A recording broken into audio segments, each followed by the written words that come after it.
Hi guys, welcome back to my channel. Today we are going to do my January wrap up. I read 6 books and I DNF'd 2 this month, so let's just get into it. So I started the month off with Metal Slinger. I really enjoyed Metal Slinger. It was just as good as everybody was saying it was, pretty much. The ending was just as crazy as everybody said it was going to be. But in Metal Slinger, you're following Bryn, who kind of lives in this world where the continents have kind of split up, and the one that she's on is surrounded by water, and everybody kind of gets their power from the ground. So the people who live on that continent aren't as powerful as they could be, but she doesn't realize that. And that's where Acker comes in. Acker kind of tells her, hey, you're in the dark here. They're not telling you the things that you need to know. And if you come with me, I'll show you the magic. I'll show you how to use it. So she goes with him, and the rest of the story, you're pretty much following them. So they're kind of enemies to lovers, because she doesn't know if she can trust him. He doesn't know if he can trust her. But they have like a mutual agreement that she needs to know what was kept from her, pretty much. So he takes her to his country to show her. And the ending of that book was crazy. It went crazy. The ending is definitely a cliffhanger, and the second book isn't out, so if you don't want to put yourself through that, I would wait till the next book comes out, because the cliffhanger at the end of it is insane. But the book was great. I gave it 4.5 stars, and I can't wait to read the next one. I read Truly Devious. I was really excited about this book. It's a young adult mystery. It's about a girl who gets accepted into a private school in Vermont, and this school only accepts exceptional children. And one of the things that she's exceptional at, and the reason that she gets accepted, is she studies true crime. And so when she gets there, her goal is to solve the unsolved homicide that happens with the guy who started the school. So I think he started it in like the 30s, and she's there like 50 or 60 years later, and she wants to solve it. I DNF'd this book because I think it's too young adult for me. I do like reading young adult, but I think this one in particular was just too young adult for me. I got about 150 pages in and nothing was happening. And then later on I looked, and it's like a 5-book series, I think. And from what I've read, the mystery doesn't get solved until probably the end of the series. And I just not put myself through a 5-book series for one mystery. So I DNF'd it. It just wasn't for me. Then I read Filthy Rich Fae by Geneva Lee, and I really liked that one. My friend got me to read it. You're following Kate, and Kate is a nurse at a hospital in New Orleans, and one of the major families in New Orleans is the Gage family, and they pretty much have everybody in their pocket. The cops, the doctors, everybody. It's their city. And they're just these like billionaires who do whatever they want. And Kate ends up making a bargain with Lachlan Gage in order to save her brother.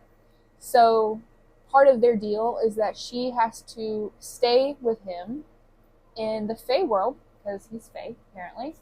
But she has to stay with him every night, and then during the day she can go back and do whatever she wants to. But that's their deal, is that she has to stay in his world every night for the foreseeable future.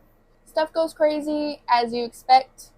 They have their like little attraction to each other, and you're just kind of following them. The second book isn't out yet. I don't know when it comes out. I think sometime in the spring. I'm not sure.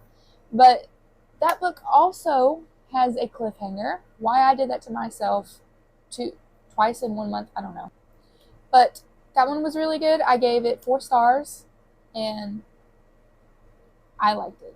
So after that, I read an anticipated read for the month, which was Beg, Borrow, or Steal by Sarah Adams. I love Sarah Adams. I will read anything she writes. I would read her grocery list if she published it. This is the 3rd book in the When in Rome interconnected standalone series, and you're following Emily and her longtime enemy, Jack.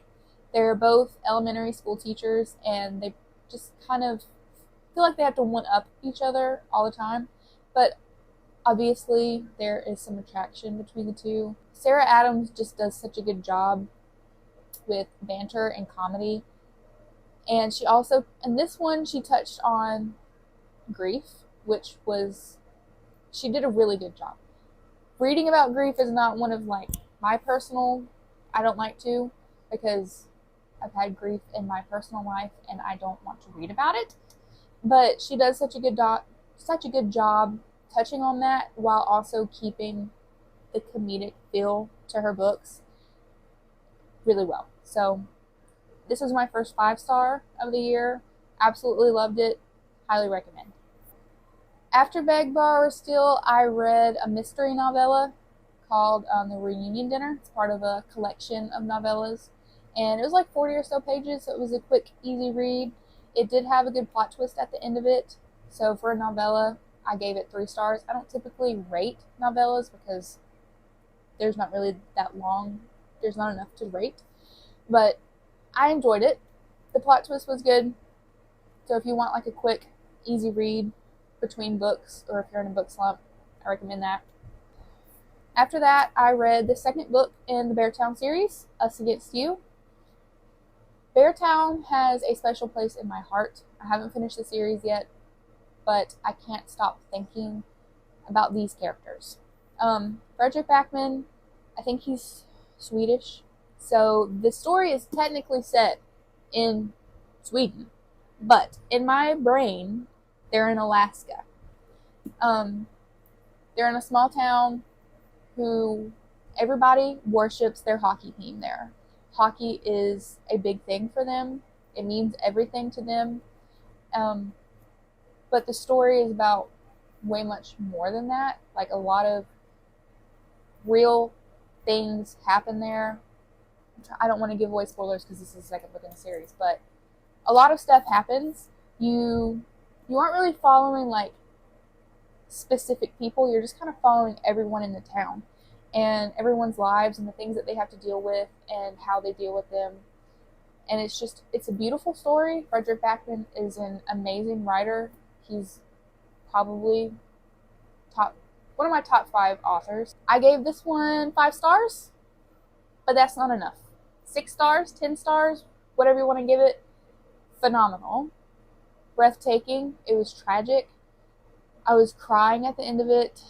All the feels. It was just great. Highly recommend. After that, I read another highly anticipated read for the month. Probably an anticipated read for everybody in the book community. Onyx Storm. I don't really know how to put into words how I feel about this book because I'm conflicted. Fourth Wing, I absolutely loved that book. It's 5 stars, still is 5 stars. Iron Flame was disappointing to me. Not it. But Onyx Storm, I think, did better than Iron Flame. I will say, the beginning of this book, I was confused. I was so confused. And I know that I probably could have done a reread to where I knew kind of what was going on, but I wasn't putting myself through reading Iron Flame again. I'm sorry. I'm just not doing that. But she could have given some kind of like little recap or some kind of explanation when she was talking about things, because we were talking about people and places that I didn't know what the heck was going on. And I thought it was just me. But I've seen reviews and I've seen people talking about it. They felt the same way, so I'm not alone. But the beginning was just confusing and it was a cluster and I didn't like it. I started to like it a little bit more, 30% into it, and then by the 50% mark, I was really enjoying it. I remembered why I love these characters so much and the world. And then the ending happened, and I'm just not real sure where we go from here. Yeah. Then I tried to read Lights Out. and I got about 10 or 15% into that, and I DNF'd it. I just don't think dark romance is for me because I just can't take it serious. I think I watch too much like true crime stuff to find men in masks who break into your house attractive or fun to read about. I just didn't like it. Just wasn't for me. If it's for you, cool. Read it, girl. But it's not for me. So I DNF that. But that's what I read in January. I had a good time.